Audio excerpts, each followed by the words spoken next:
The Cognitive Dissonance of Love by Jack Varnell, 05-28, 2018. The Cognitive Dissonance of Love, March 14th, 2012. Originally posted at the http www.goodmanproject.com. Author's note: I am a semi-educated and informed supporter of mental health issues, addiction treatment and prevention, and suicide prevention. This post is, with the exception of some slight artistic paint and polish, completely true, and comes directly from text messages, emails, and conversations held between the two involved parties. In most cases, it is verbatim, minus some suicidal-related comments and extremely colorful language. In the world of medicine, and with the exception of some misleading recent advertising, mental health issues tend to be stigmatized and callously discarded. There are always several sides to a story, and this is an attempt to shed a little light on the importance of the fact that the illness itself affects everyone involved, and that all must be active and willing participants in recovery, and constantly aware and learning how to love and support each other in that healing process. I hope it accomplishes that goal. And if you need additional information or referrals to MH care providers or services in your area, please direct message me, Jack Varnell, and I will help if I can. Excerpt from A Journal of Bipolar. Love. Prologue. She says all the time that I couldn't possibly understand what it means to be, well, her. I always respond by reinforming her that at least I am trying, and that seems to be more than anyone else ever did. In my own self-righteous way, of course, I remind her that if nothing else, we have love. We have common ground, we have survival instinct, and have earned that right to survive. It comes automatically with a highly developed need to thrive. The love lives in shared, unfinished sentences, in mutual feelings and visions. Love lives in the big picture and in the lies that aren't real, because we know defenseless moments in time and unguarded smiles of recognition and acceptance. What's important, the thing she forgets most often, is that we have shared so much of life and all it has had to offer us before we even met. I know a little about what it all means, as does she. Mania, depression, hopelessness, and addictions of all sorts have crossed my path. They have tempted me with the ease of giving up and sinking down for the last time. She has had the same, along with trauma I can only imagine. None of it is hers versus mine. I know these things. I know because I have seen and felt their defeatist and well-worn claws around my throat. I know their pain and futility. They are ancient, and though they once had the power to kill me, today they are an annoyance, old and feeble, weakened by truth. I know they can be defeated. I know because I want to live and thrive. She doesn't always want to believe that is true. I have to know it is, not only from experience, but because I have earned that gift. I must know, or die. She has given me too much reason to live for that. She forgets that, and yet, here I am. 87. En toto, the cognitive dissonance of love. If I could convince her I know what it means, here is what I would say, in her own voice, her interpretation, spoken as if I am her. I offer my answer, my understanding, whispered into her ear as if her own idea, projected self-revelation. Two-way promises from two poets or more. She: I hate you, don't leave me. Let me drive you away so you will stay. You ask about the worst of me, what I've told nobody, and hidden just out of sight. I'd say it's hidden below the surface, but I wear it on my sleeve or just under it, so you will hate me too. Me.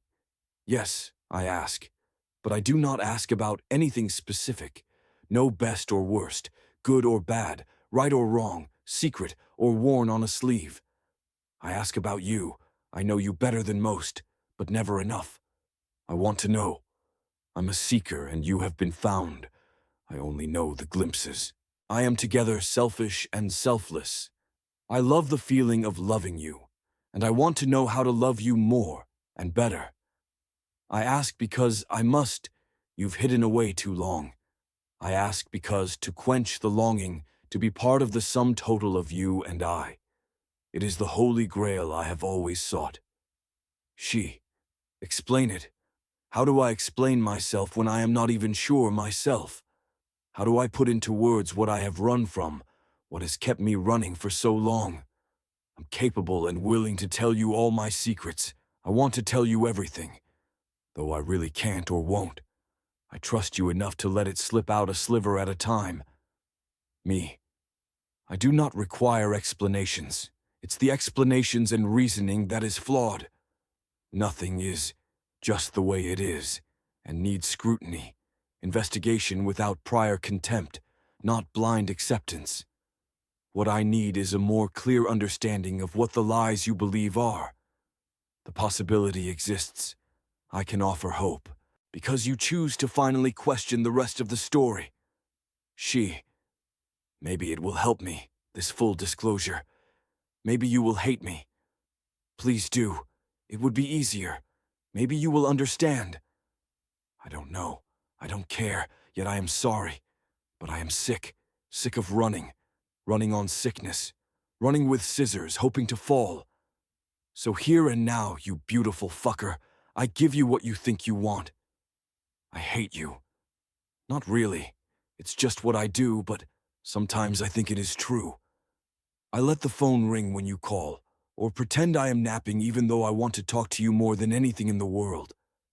I will not call you, even though it is all I want to do. It's just a matter of principle. I'm a creature of habit. It's the way I am, me. It must be so hard to live on that roller coaster. But I must warn you, I love you, and it will be hard to convince me otherwise. All the things about me that you fell in love with are still here, and I suspect stronger than ever. It's part of why you resist so hard. Given all the tools and peace of mind you need, if you would see that, then the love I have for you would warm and console you, not overwhelm and frighten. The fact that I might sleep with music or watch TV while I do other things is not really the important fact. I would gladly give all that up to live in the splendor of you. You believe I don't know the things you do to hide, but like so many of the tactics you so automatically employ, they only serve to fool you. I don't feel like a target. Or that I'm ignored. It is you who gets lost in the shuffle. I've said that all along. I win if you are happy and in love, and aware of it enough to enjoy it. 88 in toto, the cognitive dissonance of love. She. To reach out to you is not an option, even though every part of me wants to. I'm prone to reach out to tell you to fuck off and be mad you don't see it as a cry for help. Obviously, you're an asshole. Don't know me and never will. I'll make sure of it if you will read my writing. I will need to remind you that you weren't there for me later. Prince Charming has a price on his head. If I had a gun, his horse would be dead. You, maimed. I wonder why you think you need the armor. I thought you loved me. I will be angry, rabid even, and it will be you who caused it. Usually because you love me, you fucking jerk. I will hurt your feelings because I know how you feel. I will want to hurt you physically because you're so far away. I know if you were here, you might try to hold me. But you aren't here, so, be here in spirit, or try to come closer like we planned, and I will drive you away, or build a wall.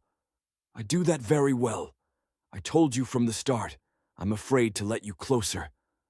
I crave constant attention and reassurances, and all it costs me is cold indifference. I can curse you, laugh at you, and call you weak because you let me. Cleverly twist the knife in a covert way in conversation. My family members think it's funny, the one I love today and hate tomorrow. What a pussy. You must be insane. Me. Again, in my rhetorical and rote fashion, I repeat, I love you. It is an uncontrollable emotion, and no matter what you or the world may throw at me, I fight to not be swayed. Love happens on a different plane. I could deny or pretend it doesn't exist, But that goes counter to everything in my life I have come to believe. Everything I believe you want and need as well. Ask yourself if those that would discourage you have earned the right to do so. Are they perhaps jealous of the fortitude and promise of a life filled with love forever? Have they ever sabotaged your happiness at any time in your life? Would the delicate balancing act come crashing down around them if you change the rules? Ask even if who you must ask is yourself. I will be jealous of the attention you give others. Roommates, friends, or the unknown people of the internet. It doesn't matter who if it isn't me. You will either waste my life a minute at a time on the phone, or you will be an asshole because you want to get off the phone to eat dinner. I expect and demand to have as many others in my life as I want. I will lie about them, spend time with them, sleep with them, or make them abuse me. And any of it will be your fault or your cross to bear.